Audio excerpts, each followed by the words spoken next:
Hi, my name is Wolfgang, and in today's short video, I will show you how to find blank cells in a table and fill them with content. Look at the table I set up for you.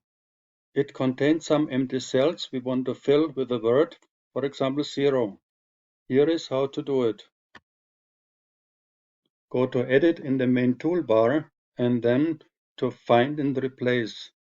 In the pop-up menu, do not enter anything in Find, because we want to find blank cells. Only click into the field.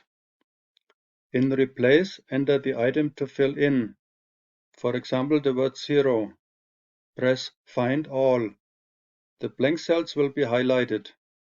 Press Replace All and the word 0 will be entered into all the blank cells.